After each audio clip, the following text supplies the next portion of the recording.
Fellow Kenyans, once elected president next year, I will start preparing Kenya to enter the 22nd century. The 22nd century is barely 30 years ahead of us. As a matter of fact, shall be 28 years. I will not wait to the last year to begin preparing Kenya to enter the 22nd century the way it is. Without me as your president, Kenya shall enter the 22nd century in such manner that it is today.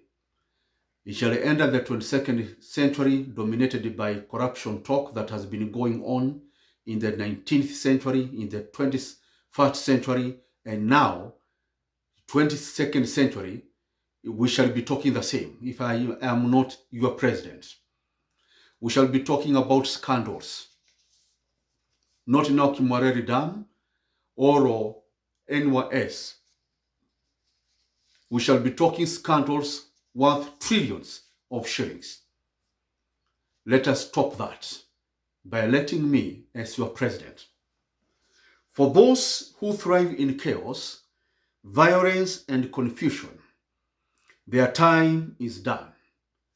Those seeking leadership through menacing, bitter, divisive, threatening, and via ethnic and clanistic rivalry, we give them notice, because Kenya shall not enter the 22nd century in that kind of behavior.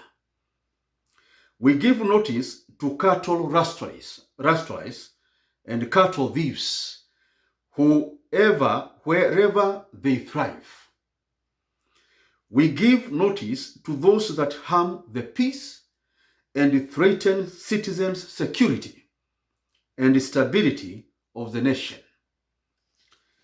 May we all be reminded that we are on the verge of the 22nd century, where such 14th century practices are of no value.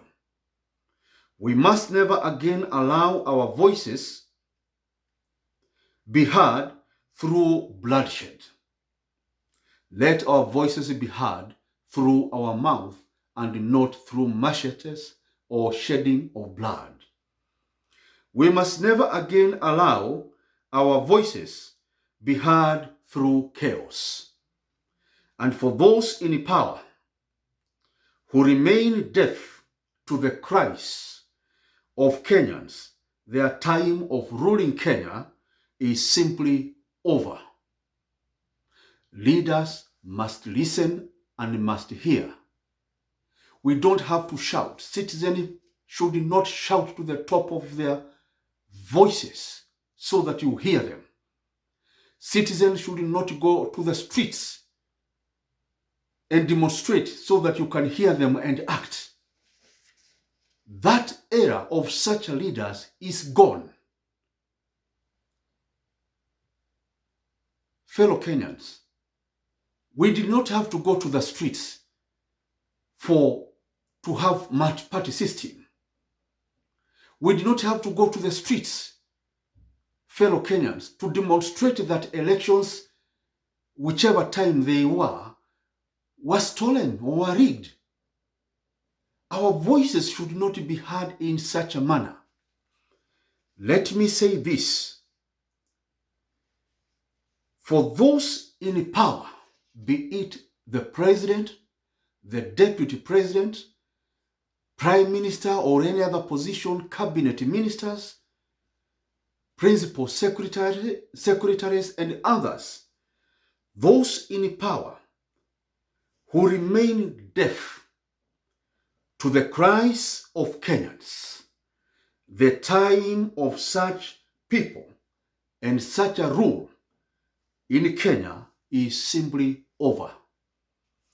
The era of the emperor type, the king type of leadership has no place in the modern Kenya.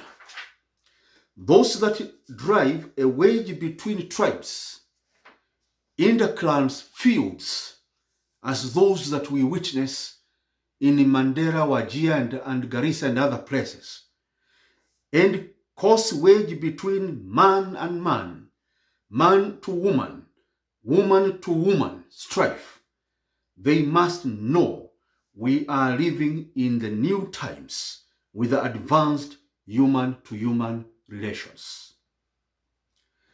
Let me mention this.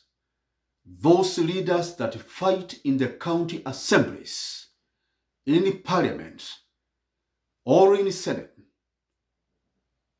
I give you notice. That behavior shall never again be tolerated in Kenya. We must conduct ourselves with dignity and integrity and in a manner that is worth the status we occupy in the national psyche. We are on the verge of creating the Kenyan super civilization where we don't kill or fight to settle scores or on account of tribal differences or anything else for that matter.